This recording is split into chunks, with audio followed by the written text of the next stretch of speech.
This video will not be easy to make. I know a lot of people is going to watch this.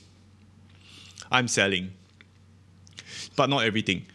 I may very well regret the move I'm going to make, but as usual, I'm always transparent. It's not easy, Imagine being judged for every move you make. But I'm letting you know in advance the plans for my portfolio. You will need to take notes as this video is super packed. Right now, we are in the eye of the storm. It seems all calm, but it's going to take a turn for the worse. I've always been relaxed about the markets, and as far as I recall, as I said this many times, short of a war, the market is going up. Who the hell in 2022 predicts a war breaking out? It's unthinkable, and I spent all my brain resource connecting the dots. And here's my sad conclusion. This video will have 3 parts: assigning risk probabilities to different scenarios, anticipating the sequence of events, and the defensive move I'm going to make. In geopolitics, it's a really difficult game to predict. Here we are dealing with individuals. The first thing to do in geopolitics is assume everyone is wrong. There's massive amount of propaganda on both sides, so no one really knows the truth. But there are some known facts. Putin can't go home without some kind of victory, and Ukraine lost so much, they won't accept any sort of deal Russia puts out. So cutting the story short, my assumption is this war will drag out for a long time. Experts on this topic has assigned this outcome as the highest probability. The next assumption, the price of commodities. These are the known truths. 20% of high-grade nickel comes from Russia. Europe gets 40% of the gas from Russia. Putin could use this as a weapon. Oil now is over $100. And my assumption is commodity price will remain high until the world kind of build infrastructure independent of Russia. And this takes about 3 years. For me, I'm assigning this probability. Russia's economy is worthless now. Putin's position of power is diminishing. He could very much cut the supply of oil and gas to Europe, and this will bring Europe to its knees. If I were Putin, if I were pushed to a corner, I would do it. Wouldn't you? Next assumption on inflation. These are the known truths. 1, inflation appears under control just before the war, and 2, if the war goes on for long, inflation will go out of control. Remember that CPI is a lagging indicator. So in November 2021, there were signs showing, but 3 months later, the Fed decided to act. If inflation continues to go out of control, the Fed will need to raise interest rates dramatically. Next assumption, the Fed is screwed both ways.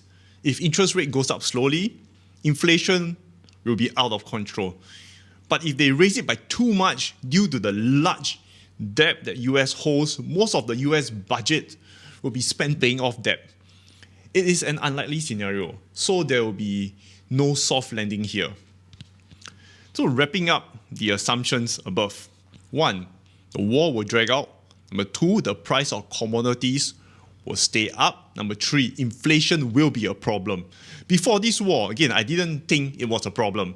Nobody expects a war. And number 4, the Fed is screwed both ways. With all 4 assumptions, this is my assessment. It is a risk-on environment. From now to mid-year, it's going to suck. I didn't think it would come this soon. And I really don't see a way out of this. Anybody, if you have an opposing view, please explain in the comments with some sort of context why I'm wrong. I'll keep coming back to the comments. It is important to get feedback. I'll switch off my auto-delete function for spam comments just in case the good comments get deleted. It will be switched off for 3 days. Be careful of scammers. Before I share my plans, I'm not telling you to sell out your stocks. Tesla and Palantir, both are great investments. For Tesla, I think that 2 trillion, easy. 4 trillion 2025, easy. What I'm trying to tell you is holding power, conviction, and knowledge in the companies that you invest is key. Else, you're going to get a mental breakdown when price drops. Reduce leverage in such times. It's always that spike downwards that wipes people out. It's not the time to take that kind of risk. If you want something extra, this is what I'm going to do. I have two portfolios I share openly. I have a portfolio playlist for full transparency. I do not touch an Itchy Fingers portfolio. This is my weightage for Tesla and Palantir in my do not touch portfolio. I'm not selling anything from my do not touch portfolio as I remain bullish long term. For my Itchy Fingers portfolio, I built this portfolio up from 100k to 1.8 million, and lately it dropped back down to 1.2 million. I will clear all my positions in my Itchy Fingers portfolio and use this to hedge my portfolio before the FOMC meeting on the 16th of March, as I see a rally of stocks into March FOMC. Since my assumption is a risk-on environment plus increased interest rates plus a powerless Fed, in such environments, what are the assets you can hold? So there are a few main asset classes. There are stocks, there are real estate, there's bonds, precious metals, and lately crypto. Precious metals already up. Real estate may not be the best asset in an increasing interest rate environment. Stocks and crypto in a risk-on environment don't perform well. We only have one option: bonds. Me. Treasury bonds perform well in risk-on environments where there's a flight to safety. The problem is I have a history with treasury bonds. TLT is an ETF for long-term treasury bonds. I recommended TLT back in 2018. Back then, I was teaching thousands of students. Also back then, I recommended 40% of portfolio to bonds. At that time, TLT price slowly dropped and under immense pressure is because, how do you explain yourself when you are the only one that spent months of research only to have so many people question you when the price drops, for whom don't even spend the same amount of time as you researching? Sadly, I took the decision to cut the loss, only proven in hindsight I was 1 year too early. I'm still mad pissed about it. Today, I see the same thing happening. I will deploy about $500,000 to this trade. If I enter this trade, I'm not expecting anybody to follow me. Please don't. I screwed up once with TLT. I just want to be transparent.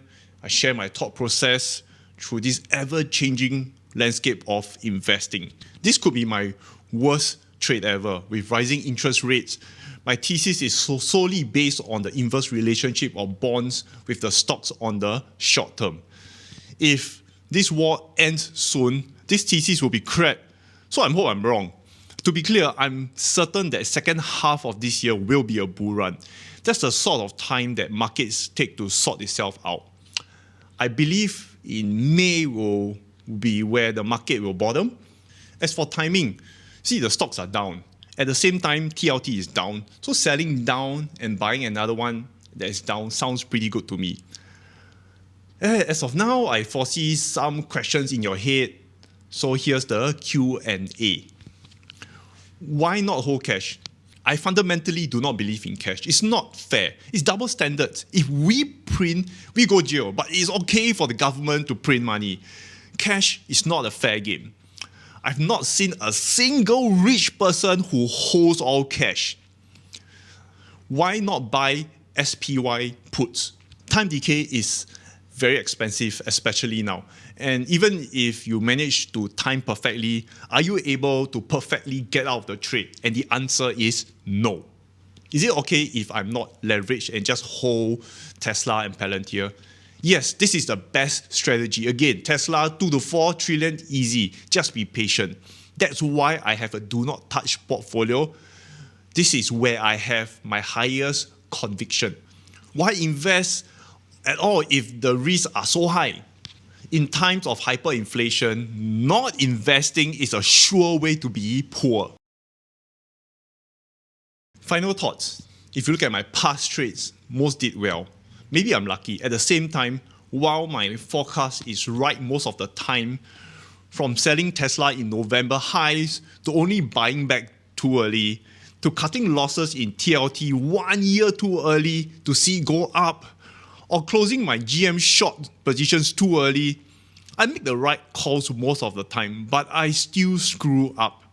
To me, if I'm beating the index by a good margin and having more winners than losers, it's just enough. So for you, just manage your own expectations. That's all I want to share today.